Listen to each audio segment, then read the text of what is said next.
Hello everyone, আসসালামু আলাইকুম। Welcome back to my channel জান্নাত ডেইলি ক্রাফট।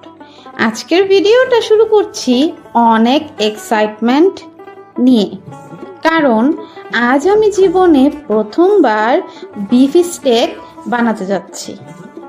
সোশ্যাল মিডিয়ায় যত স্টেক ভিডিও দেখেছি সবগুলোই এত জুসি, এত পারফেক্ট যে দেখে মনে হয়েছে এটা তো খুবই সহজ। আর তাই আমি মনে মনে ঠিক করে ফেলেছি আজকে আমার রান্নাঘরেই তৈরি হবে রেস্টুরেন্ট স্টাইলের স্টেক। চলো আর দেরি না করে শুরু করা যাক। প্রথমে আমি বিফ স্টেকের টুকরোগুলো নিয়ে নিয়েছি। এরপর এখানে অ্যাড করে দিচ্ছি লবণ, গোলমরিচের গুঁড়ো, আমি কিন্তু সাদা গোলমরিচের গুঁড়োটা নিয়েছি, দিয়ে দিয়েছি আদা রসুনের পেস্ট আর সামান্য পরিমাণ টমেটো সস। এখন দিয়ে দিলাম লেবু। লেবুটা কিন্তু বিফটাকে নরম করতে সাহায্য করবে। তারপরে সামান্য পরিমাণ তেল দিয়ে সবকিছু ভালোভাবে মাখিয়ে নিচ্ছি। এই সময় আমি কিন্তু খুব কনফিডেন্ট, মনে হচ্ছে আজকে মাস্টার শেফের ট্রফিটা আমারই হবে। স্টেকগুলো মেরিনেট করে কিছুক্ষণ রেখে দিলাম যাতে ফ্লেভারটা ভিতরে ঢুকে যায়। এখন ফ্রাই প্যান চুলায় বসিয়ে ভালোভাবে গরম করছি।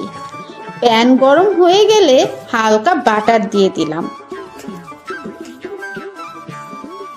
বাটারটা মেল্ট হয়ে যাওয়ার পর আস্তে আস্তে স্টেকগুলো দিয়ে দিচ্ছি।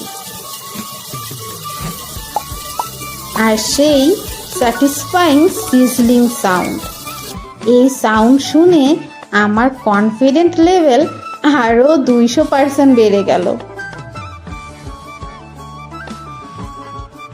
আমি ভাবছি ওয়াও, এটা তো একদম রেস্টুরেন্টের মতোই হচ্ছে।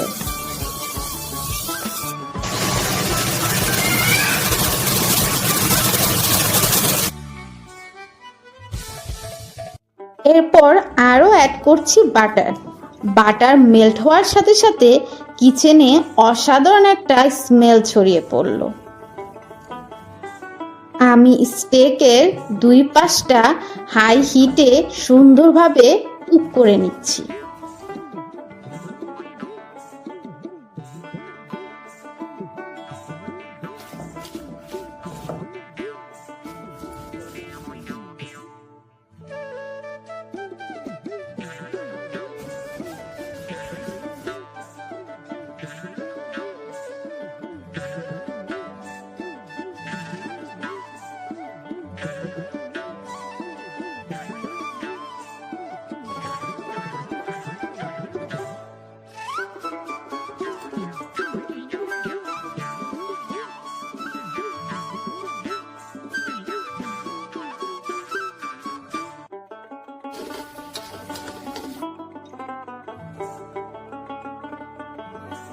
এই সময় স্টেকগুলো দেখতে এত সুন্দর লাগছিল যে আমি নিশ্চিন্ত ছিলাম ভিডিওর শেষে সবাই রেসিপি চাইবে।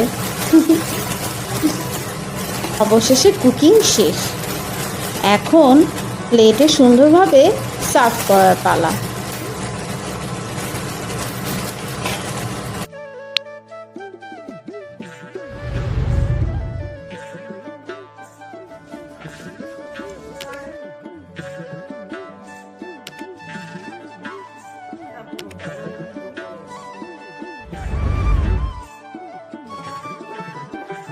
এখন সেই মহেন্দ্রক্ষণ।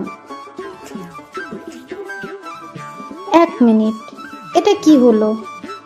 ভাবছিলাম প্রথমবারই restaurant style juicy beef steak বানিয়ে সবাইকে চমকে দেব, বাট রিয়েলিটি বাইরে থেকে দেখতে একদম পারফেক্ট, কিন্তু ভিতরে একদমই জুসি না, ঠিক মতো কুকি হয়নি। আমি ভাবছিলাম আজকে মাস্টার শেফ লেভেল কিছু বানাবো, কিন্তু স্টেক আমাকে মনে করিয়ে দিল জান্নাত এখনো অনেক শেখা বাকি। যাই হোক, রান্না মানেই শেখা। ভিডিওটা দেখে বলো তোমাদের প্রথম কুকিং ডিজাস্টার কী ছিল, আর স্টেক পারফেক্ট করার সিক্রেট টিপস থাকলে অবশ্যই শেয়ার করবে।